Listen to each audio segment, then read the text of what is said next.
بسم اللہ الرحمن الرحیم۔ السلام علیکم دوستو، آج کی اس ویڈیو میں ہم آپ کو سورہ سجدہ کے فضائل، برکات اور وظائف کے بارے میں بتائیں گے۔ سورہ سجدہ وہ سورت ہے جسے حضور نبی کریم صلی اللہ علیہ وآلہ وسلم نے کثرت سے پڑھا ہے، اس لیے اس کی فضیلت اور برکت بے پناہ ہے۔ حضرت جابر رضی اللہ تعالی عنہ سے روایت ہے کہ حضور صلی اللہ علیہ وآلہ وسلم سورہ سجدہ اور سورہ ملک پڑھے بغیر نہیں سویا کرتے تھے۔ حضرت عمر رضی اللہ تعالی عنہ سے روایت ہے جو اس سورہ سجدہ اور سورہ ملک کو مغرب اور عشاء کے درمیان پڑھے گویا اس نے لیلۃ القدر کا قیام کیا۔ سورہ سجدہ قیامت کے دن اس طرح آئے گی کہ اس کے دو بازو ہوں گے اور اپنے پڑھنے والوں پر پردہ کرے گی۔ فرشتوں سے کہے گی کہ اس شخص پر کوئی راستہ نہیں، اس پر کوئی راستہ نہیں، یعنی اس کو مت پکڑو، اس کو چھوڑ دو۔ الف لام میم سجدہ اور تبارک الذی دیگر صورتوں پر 60 نیکیاں زیادہ رکھتی ہیں۔ ابن عمر نے 60 درجے فرمایا، سبحان اللہ۔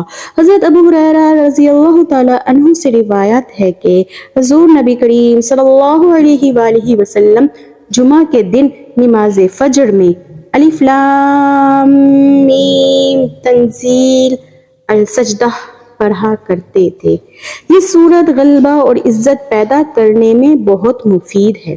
اگر کوئی شخص ملازمت کرتا ہو، اس کے افسران بالا اس سے خفگی اور سختی سے پیش آتے ہوں تو اسے چاہیے 7 روز تک بعد نماز فجر اس سورت کو 3 مرتبہ روزانہ پڑھے۔ انشاءاللہ افسران بالا بے حد مہربان ہو جائیں گے، اس کے ساتھ شفقت والا معاملہ فرمائیں گے۔ یہ سورت شفا یابی کے بھی اثرات رکھتی ہے، اس لیے اس سورت کو 3 مرتبہ پڑھ کر مریض کو پانی پر دم کر کے پانی پلانا مریض کی صحت یابی کی دلیل ہے۔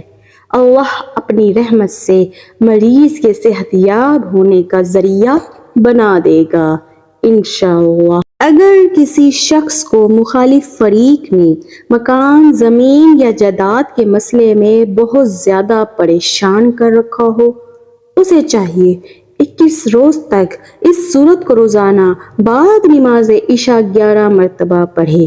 انشاءاللہ مخالفوں سے ہر طرح کی پریشانی سے نجات ملے گی۔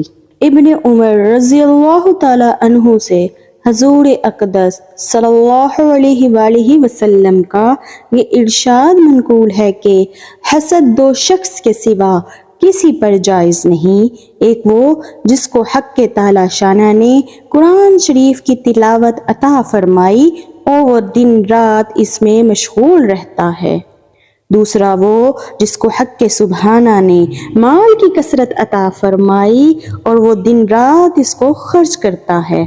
قرآن شریف کی آیات اور احادیث کثیرہ کے عموم سے حسد کی برائی اور ناجائز ہونا مطلقاً معلوم ہوتا ہے۔ اس حدیث شریف سے 2 آدمیوں کے بارے میں جو جواز معلوم ہوتا ہے، چونکہ وہ روایت زیادہ مشہور و کثیر ہے، اس لیے علماء نے اس حدیث کے 2 مطلب ارشاد فرمائے ہیں۔ اول یہ کہ حسد اس حدیث شریف میں رشک کے معنی میں ہے، جس کو عربی میں غبطہ کہتے ہیں۔ حسد اور غبطہ میں یہ فرق ہے، حسد میں کسی کے پاس کوئی نعمت دیکھ کر یہ آرزو ہوتی ہے کہ اس کے پاس یہ نعمت نہ رہے، خواہ اپنے پاس حاصل ہو یا نہ ہو، اور رشک میں اپنے پاس اس کے حصول کی تمنا و آرزو ہوتی ہے۔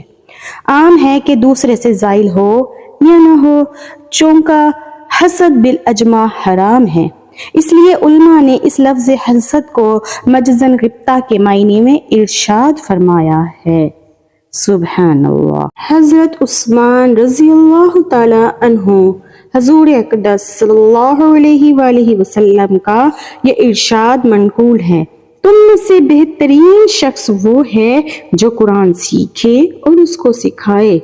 سبحان اللہ۔ دوستو، اگر ہم اللہ پاک کی خصوصی رحمت حاصل کرنا چاہتے ہیں تو ہمیں بھی چاہیے ہم قرآن پاک کو روزانہ پڑھنے کا معمول بنائیں اور اس کی باقاعدگی سے تلاوت کریں۔